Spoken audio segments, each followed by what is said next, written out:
Hello everyone, મજામાં છો બધા? બરાબર. Alcohol phenol ether lecture number 9 માં બધાનું સ્વાગત છે. લેક્ચર નંબર 9 બરાબર છે. માનો છો કે લેક્ચર નંબર 8 વ્યવસ્થિત જોયો હશે, જેની અંદર તમે પ્રક્રિયાઓ જોયું તો CO બંધ તૂટવાથી થતી પ્રક્રિયાઓની વાત કરી રહ્યા હતા આપણે. આલ્કોહોલમાં CO બંધ તૂટવાથી થતી પ્રક્રિયાઓ, એમાં આપણે જોયું હતું હેલોજન એસિડ સાથેની પ્રક્રિયા, ક્રિયાવિધિ સહિત અને ક્યારે રીઅરેન્જમેન્ટ. બીજું આપણે જોવાનું છે, જે પણ તમને આવડે છે, ફોસ્ફરસના હેલાઇડ સાથેની પ્રક્રિયા, ફોસ્ફરસ ટ્રાયહેલાઇડ સાથેની પ્રક્રિયા. એટલે આલ્કોહોલમાં CO બંધ તૂટવાથી થતી પ્રક્રિયાઓ, આલ્કોહોલમાં CO બંધ તૂટવાથી થતી પ્રક્રિયાઓ અથવા એવી પ્રક્રિયાઓ જેમાં CO બંધ તૂટતો હોય, તેમાં હેલોજન એસિડ સાથેની પ્રક્રિયા તમે જોઈ. સેકન્ડ, ફોસ્ફરસના ટ્રાયહેલાઇડ સાથેની પ્રક્રિયા, ટ્રાયહેલાઇડ સાથેની પ્રક્રિયા. આ પ્રક્રિયાઓ તમે એલોઆલ્કેન એલોએરિનમાં જોઈ ગયા હતા. ઉદાહરણ આપી દો, alcohol 3 mall PCl3 gives 3RCl plus H3PO3 આડની પદ મળતી હતી, H3PO3. PCl5 સાથે POCl3 મળતું હતું, PCl3 સાથે H3PO3 મળે હેલો આલ્કેન. પ્રાથમિક દ્વિતીયક આલ્કોહોલ જે છે એ SN2 ક્રિયાવિધિથી આ પ્રક્રિયા આપે. એટલે આ પ્રક્રિયામાં પણ આ CO બંધ તૂટે. પછીની 3 નંબરની પ્રક્રિયા, એ પણ તમને ખ્યાલ છે, થાયોનિલ ક્લોરાઇડ સાથેની પ્રક્રિયા, થાયોનિલ ક્લોરાઇડ SOCl2 સાથેની પ્રક્રિયા. થાયોનિલ ક્લોરાઇડ સાથેની પ્રક્રિયા આલ્કોહોલ ફિનોલ બંને આપે, બરાબર, થાયોનિલ ક્લોરાઇડ સાથેની. તો આ પણ પ્રક્રિયામાં CO બંધ તૂટે, SOCl2 RCl plus SO2 gas plus HCl gas. આ રિએક્શન પણ આપણે જોઈ ગયા, બરાબર. તો આ પ્રક્રિયાઓ જે છે એ હેલો આલ્કેન એલોએરિનમાં જોઈ ગયા એ મુજબની જ છે, બરાબર છે, જાતે પ્રિપેર કરવાની, રાઈટ. તો ત્યારબાદ આલ્કોહોલનું નિર્જલીકરણ આવે છે, નિર્જલીકરણ, જેમાં પણ CO બંધ તૂટે અને વિલોપનથી આલ્કીન બને. પ્રક્રિયા કન્ડિશન પ્રોટિક એસિડની હાજરીમાં, બરાબર.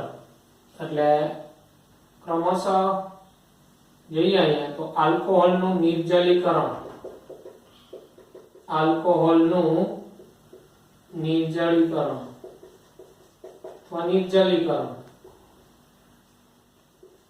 આલ્કોહોલનું નિર્જલીકરણ. તો આલ્કોહોલ સંયોજનો પ્રોટિક એસિડ જેવા કે H2SO4 અથવા H3PO4 ની હાજરીમાં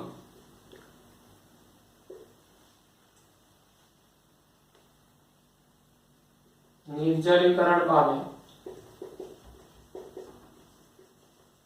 અને આલ્કીન બનાવે, આલ્કીન. જેમ કે CH બોન્ડ COH સાંદ્ર H2SO4 ની હાજરીમાં તો C દ્વિબંધ C આલ્કીન -H2O. આ રીતે પાણીનું અણુ ગુમાવે ને આલ્કીન બને. વિલોપન પ્રક્રિયા છે એક પ્રકારની, પણ આ પ્રક્રિયામાં પ્રાથમિક, દ્વિતીયક અને તૃતીયક આલ્કોહોલ જુદી જુદી પરિસ્થિતિમાં પ્રક્રિયા આપે. એમાં પ્રાથમિક આલ્કોહોલનું નિર્જલીકરણ, પ્રાથમિક આલ્કોહોલ, ઉદાહરણ તરીકે ઇથેનોલ CH3 CH2OH. तो इथेनॉल सांद्र H2SO4 ની હાજરીમાં 443 કેલ્વિન તાપમાને તો આ આલ્ફા નો OH માઈનસ બીટા નો H+, H2O દૂર થાય અને આલ્કીન બને CH2 દ્વિબંધ CH2 ethene plus H2O. આ રીતે પ્રાથમિક આલ્કોહોલ 443 કેલ્વિન તાપમાને. ત્યારબાદ જો દ્વિતીયક આલ્કોહોલ હોય, દ્વિતીયક આલ્કોહોલ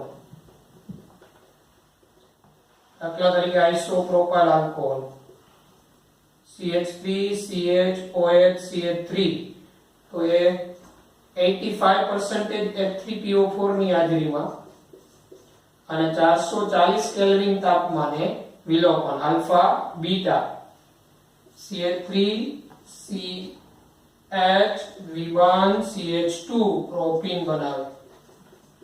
પ્રોપીન 440 પ્લસ H2O. અને જો તૃતીયક આલ્કોહોલ હોય, તૃતીયક આલ્કોહોલ તો તૃતીયક આલ્કોહોલ નું નિર્જલીકરણ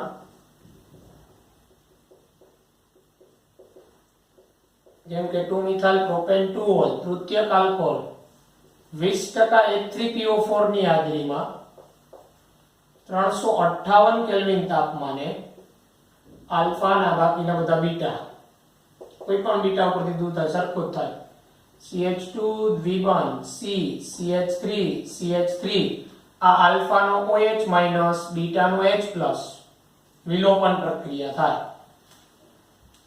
હવે આ પ્રક્રિયા છે નિર્જલીકરણ પ્રક્રિયામાં આલ્કોહોલની સક્રિયતા, આલ્કોહોલની સક્રિયતા તો તૃતીયક ગ્રેટર ધેન દ્વિતીયક ગ્રેટર ધેન પ્રાથમિક. એનું કારણ આપણે આની ક્રિયાવિધિમાં સમજીએ. આ જે પ્રક્રિયા છે ઈવન વિલોપન પ્રક્રિયા છે. આમાં ક્રિયાવિધિમાં મધ્યવર્તી કાર્બોકેટાયન બનતો હોવાને કારણે તૃતીયક આલ્કોહોલ ઝડપી આપે, પછી દ્વિતીયક ને પછી પ્રાથમિક. બરાબર, એટલે કાર્બોકેટાયન બને. SN1 જેવી જ ક્રિયાવિધિ છે, બે સ્ટેપ ના જેવા સરખા, લ્યુકાસ ટેસ્ટ જેવા સરખા, ત્રીજા સ્ટેપમાં વિલોપન થાય. આ પ્રક્રિયા ટેમ્પરેચર ડિપેન્ડન્ટ રિએક્શન છે. 443 આલ્કીન બનાવે, 413 ઈથર બનાવે. બરાબર, એટલે આ જે પ્રક્રિયા જે છે એની આપણે હવે ક્રિયાવિધિ સમજીએ. Take a photo. બરાબર, ક્રિયાવિધિ સમજીએ. તો પછી આગળ વધીએ આલ્કોહોલનું નિર્જલીકરણની ક્રિયાવિધિ, એની મિકેનિઝમ. તો આ નિર્જલીકરણ પ્રક્રિયા 3 તબક્કાઓમાં થાય. એમાં પ્રથમ તબક્કો સ્ટેપ 1 પ્રોટોનિક આલ્કોહોલનું બનવું અથવા પ્રોટોનેટેડ આલ્કોહોલનું બનવું. પ્રોટોનિક આલ્કોહોલનું બનવું. પ્રોટોનેટેડ આલ્કોહોલનું બનવું પ્રથમ સ્ટેપ ની અંદર આપણે જોઈએ તો આ પ્રક્રિયામાં આ દાખલા તરીકે ઇથેનોલ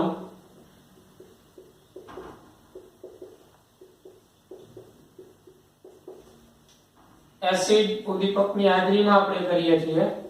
આ H+ મેળવી આ જે તબક્કો હોય આ તબક્કો પ્રતિવર્તી ઝડપી હોય અને આ રીતે CH3 CH2 OH2 પ્લસ બને પ્રોટોનિક આલ્કોહોલ. પ્રોટોનિક આલ્કોહોલ તો પ્રોટોનેટેડ આલ્કોહોલ બને પ્રથમ સ્ટેપમાં. સ્ટેપ 2 હવે આ સ્ટેપ 2 ની અંદર પાણીનો અણુ દૂર થાય અને કાર્બોકેટાયનનું આ તબક્કો ધીમો તબક્કો વેગ નિર્ણાયક તબક્કો હોય. બરાબર, પાણીનો અણુ દૂર થાય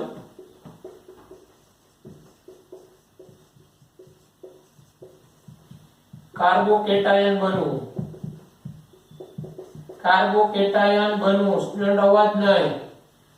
પાણીનો અણુ દૂર થઈ કાર્બોકેટાયન બનવું, આ તબક્કો ધીમો તબક્કો, વેગ નિર્ણાયક તબક્કો. આ તબક્કો ધીમો અને વેગ નિર્ણાયક હોય. વેગ નિર્ણાયક. ધીમો તબક્કો, વેગ નિર્ણાયક તબક્કો. એટલે હવે આ પ્રોટોનેટેડ આલ્કોહોલ છે આપણો CH3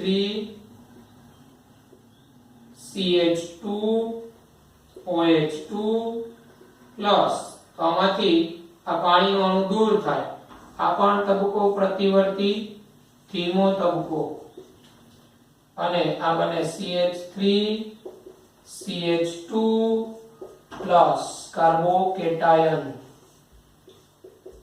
કાર્બોકેટાયન નું નિર્માણ થાય.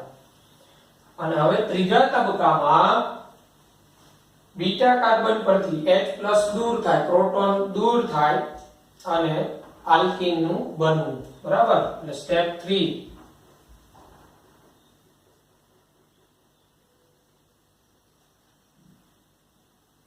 સ્ટેપ 3 માં બીટા કાર્બન પરથી H+ દૂર થઈ આલ્કીન બનવું. આલ્કીન બનવું. તો આ જે આપણો છે CH3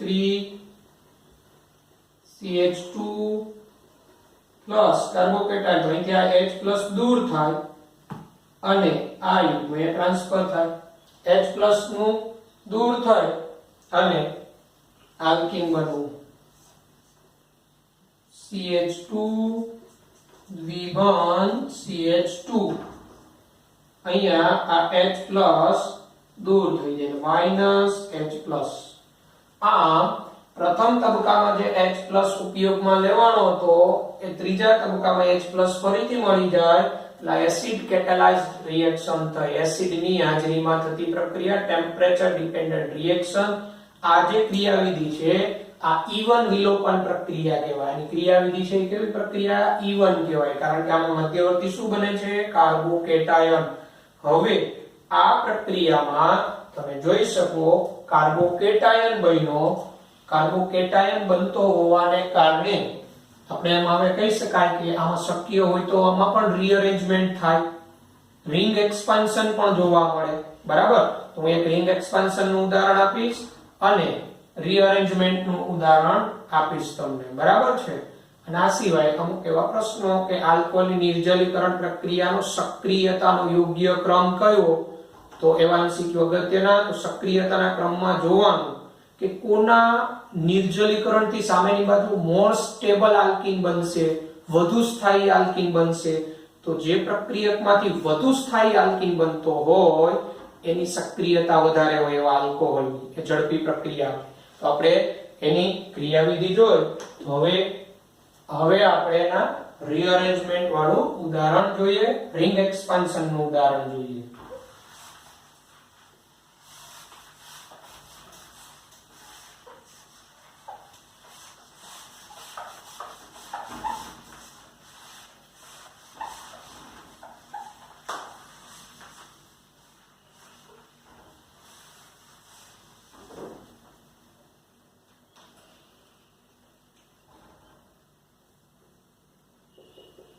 નોન આલ્કોહોલ ની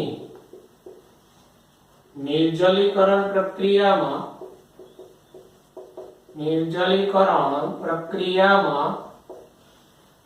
મધ્યવર્તી કાર્બોકેટાયન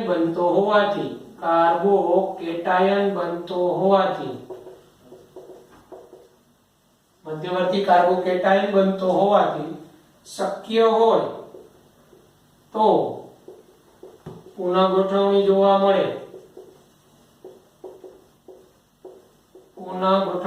મળે તથા રિંગ એક્સપાન્શન પણ થાય.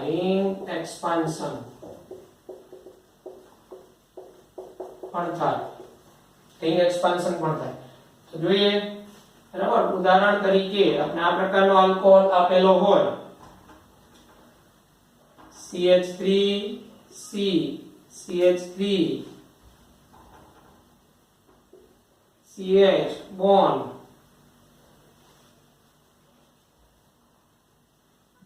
CH2 OH આ પ્રકારનો આલ્કોહોલ આપેલો હોય આનું આપણે નિર્જલીકરણ કરીએ બરાબર આનું નિર્જલીકરણ એટલે એસિડ ઉદ્દીપક અને ડેલ્ટા તો આનું નિર્જલીકરણ થઈ આપને શું પ્રોડક્ટ મળે તો CH3 CH CH3 C CH3 દ્વિબંધ CH2 alkene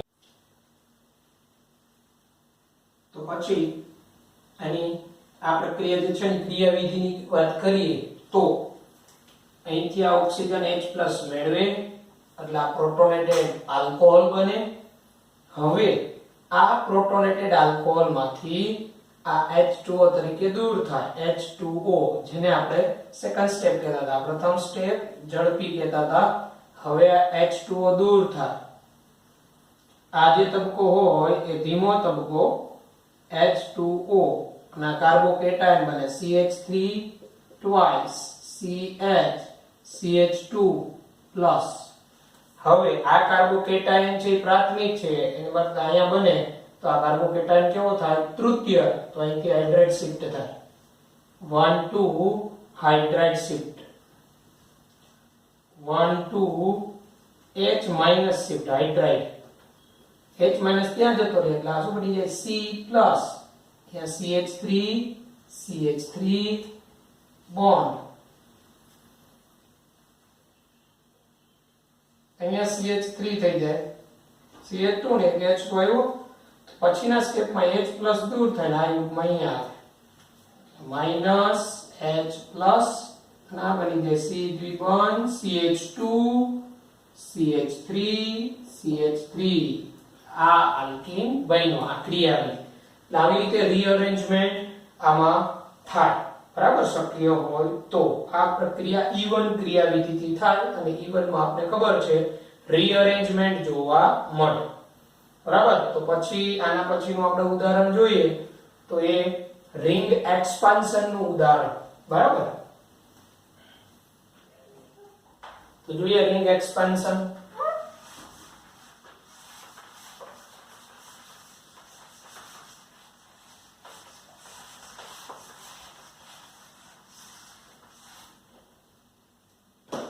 ring expansion ઉદાહરણ તરીકે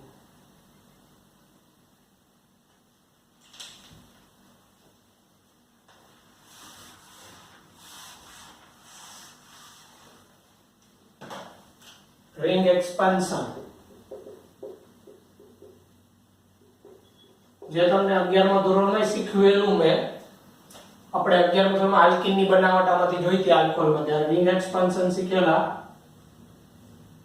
આ પ્રકારનો કોઈ આલ્કોહોલ હોય અહીંયા OH તો આમાંથી એસિડ ઉદ્દીપકની હાજરીમાં આપણો જે આલ્કીન બને એ આલ્કીન આ પ્રકારનો બની જાય આ બને કઈ રીતે તો જો રિંગ એક્સપાન્ડ થાય OH એની પાસે લોન પેર H+ મેળવે એટલે આ બને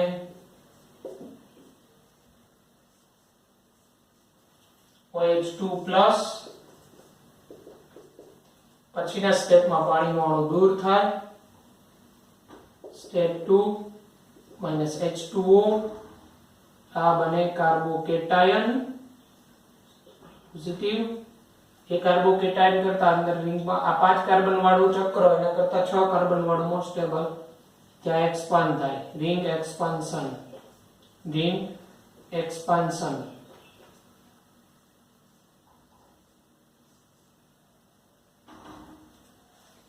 આ જે કાર્બોકેટાયન જે છે હવે અહીંથી આ યુગ્મ પ્રદાન કરે બરાબર આની સાથે જોડાય તો પોઝિટિવ ચાર્જ જે છે બરાબર અહીંયા આ રિંગમાં આવે પોઝિટિવ ચાર્જ રિંગના કાર્બનમાં આવી જાય અને પછીથી અહીંથી H અથવા અહીંથી H દૂર થઈ જાય અને -H+ અને ત્યાં દ્વિબંધ આવી જાય, સાયક્લોહેક્ઝીન બને. આ થયું રિંગ એક્સપાન્શન નું ઉદાહરણ. બરાબર.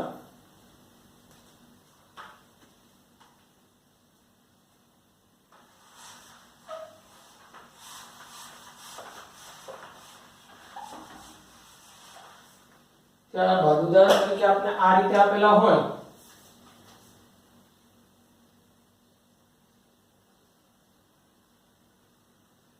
OH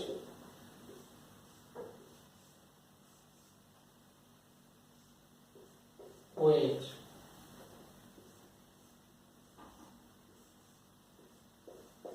OH 1 2 અને આ 3 અને આપણે કીધું નિર્જલીકરણ પ્રક્રિયાની સક્રિયતાના ક્રમમાં ગોઠવો. નિર્જલીકરણ પ્રક્રિયા નહીં, સક્રિયતા ક્રમમાં ગોઠવો. સક્રિયતા ક્રમ. નિર્જલીકરણ પ્રક્રિયાની સક્રિયતા ક્રમમાં ગોઠવો. તો આની અંદર શું જવાનું છે? આલ્ફા, આ beta, alpha beta, alpha beta.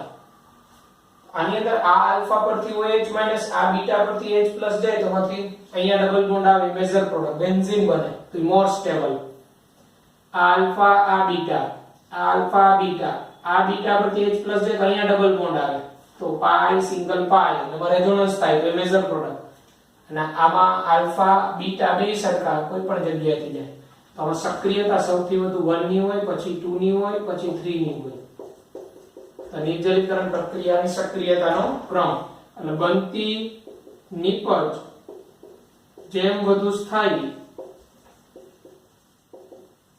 તેમ તેવા પ્રક્રિયક નું નિર્જલીકરણ સરળતાથી થાય. તેવા નિર્જલીકરણ સરળતાથી થાય એટલે કે આ નિર્જલીકરણની પ્રક્રિયાના સક્રિયતાના ક્રમવાળા MCQ ઇમ્પોર્ટન્ટ. બરાબર છે. તો આ રીતે આ તો આલ્કોહોલનું નિર્જલીકરણ જે E1 વિલોપનથી થાય, એમાં પણ CO બંધ બ્રેક થાય. એટલે લ્યુકાસ કસોટી અને આલ્કોહોલના નિર્જલીકરણમાં બેયમાં પ્રથમ બે સ્ટેપ તો સરખા જ. પહેલામાં SN1 થી ત્રીજા સ્ટેપમાં લ્યુકાસમાં, ત્રીજા સ્ટેપમાં વિસ્થાપન થઈ જાય, આમાં ત્રીજા સ્ટેપમાં વિલોપન થઈ જાય. બરાબર છે. આલ્કોહોલનું આ 443 કેલ્વિન તાપમાને વિલોપનથી આલ્કીન બને ઇથેનોલમાંથી. પણ જો 413 હોય તો વિસ્થાપન થઈને ઈથર બને, જે આપણે ઈથરની બનાવટમાં પણ આવશે. અહીંયા આપણે પ્રોટિક એસિડ દ્વારા આ ઉપરાંત નિર્જળ ZnCl2 લ્યો, એલ્યુમિના ઉદ્દીપક Al2O3 ની હાજરીમાં પણ નિર્જલીકરણ થાય આલ્કોહોલનું. Al2O3 ની હાજરીમાં પણ નિર્જલીકરણથી આલ્કીન બને. બરાબર છે. પછી આલ્કોહોલના નિર્જલીકરણ આધારિત અહીંયા રિએક્શન 3 આપેલી છે.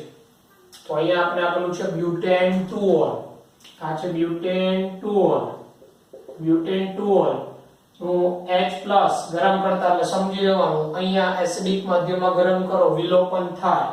આલ્ફા આ બીટા, આ બીટા, આ બે બીટા સમાન હોય તો એક જ નિપજ, પણ બે જુદા જુદા બીટા હોય ને તો બે નિપજ મળે. સેટજેફના નિયમ મુજબ મુખ્ય નિપજ કહેવાય. E1 ક્રિયાવિધિ સેટજેફ મુજબ મુખ્ય.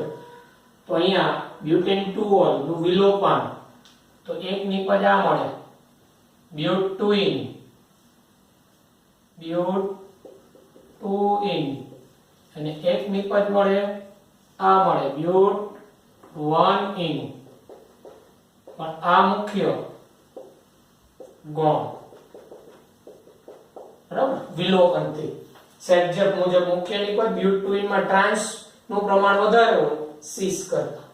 હવે જો અહીંયા આલ્ફા આ બીટા, બરાબર, અને આ બીટા કાર્બન ઉપર હાઇડ્રોજન છે જ નહીં, પણ હકીકતે ટેક્સ્ટ બુક મુજબ જવાબ આપીએ તો આ બીટા નો H+ દૂર થઈને અહીંયા થાય, પણ કાર્બોકેટાયન બને આ મિકેનિઝમ થી તો અહીંયા પણ આલ્કીન બને. એટલે આમાં મુખ્ય નિપજ કોમ્પિટિટિવ મુજબ મુખ્ય નિપજ આ થાય CH3 CH3 CH3 CH3 CH3. કઈ રીતે આ નિપજ? અહીંયા કાર્બોકેટાયન બને દ્વિતીયક, એના કરતા અહીંયા મોર સ્ટેબલ તૃતીયક, એટલે અહીંથી આ મિથાઇલ અહીંયા શિફ્ટ થાય. મિથાઇલ શિફ્ટ થાય એટલે અહીંયા પ્લસ આવે અને પછી H+ દૂર થાય. આ મુખ્ય નિપજ, આ ગુણ. બરાબર, આ મુખ્ય. એટલે આપણે મેજર પ્રોડક્ટ ની વાત કરી રહ્યા છીએ. અહીંયા તમે જોશો તો આ OH સાથેનો આ કાર્બન, અહીંયા કાર્બોકેટાયન બને, પણ એન આ 5 કાર્બન વાળી રિંગ એના કરતા રિંગ ની અંદર તો અહીંથી આ એક્સપાન્ડ થાય, અહીંથી આ બંધ, અહીંયા જાય કાર્બન તો અહીંયા પોઝિટિવ ચાર્જ 6 કાર્બન વાળી રિંગ થાય.